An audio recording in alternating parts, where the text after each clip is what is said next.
Hello दोस्तों, राधे राधे। आज मैं बनाने जा रही हूँ हमारे छत्तीसगढ़ का स्पेशल नाश्ता मुठिया। मुठिया फरा की तरह ही नाश्ता है, लेकिन ये बहुत ही सॉफ्ट होता है और इसको ठंडा होने के बाद भी आप रखोगे तो कड़ा नहीं होता और बहुत टेस्टी लगता है। लेकिन ये भी फरा की जैसे ही है और ये दो प्रकार से बनता है। एक भाप में पकाने वाला बनता है और एक तेल में पकाने वाला। तो भाप वाला मैं पहले भी डाल चुकी हूँ रेसिपी।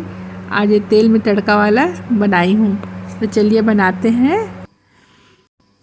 तो एक कटोरी चावल लेंगे, माने कि भात लेंगे, और एक कटोरी ही चावल आटा लेना है और उसमें थोड़ा सा नमक डाल देना है और अच्छे से आटा गूँथ लेना है। इसमें पानी बहुत कम मात्रा में डालना पड़ता है, वो भात में ही अच्छे से आटा गूँथ जाता है।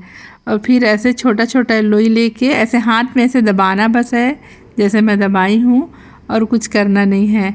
फरा बनाते हैं तो इसको दोनों हाथ से रगड़ना पड़ता है, लेकिन इसको एक ही हाथ से ऐसे बना सकते हैं।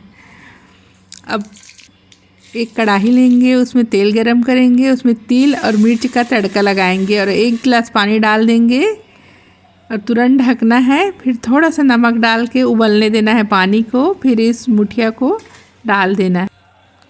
फरा भी सेम ऐसे ही बनता है और उसमें भी ऐसे तिल का तड़का लगा के बनाते हैं, लेकिन आजकल प्याज वगैरह भी डाल के बनाते हैं।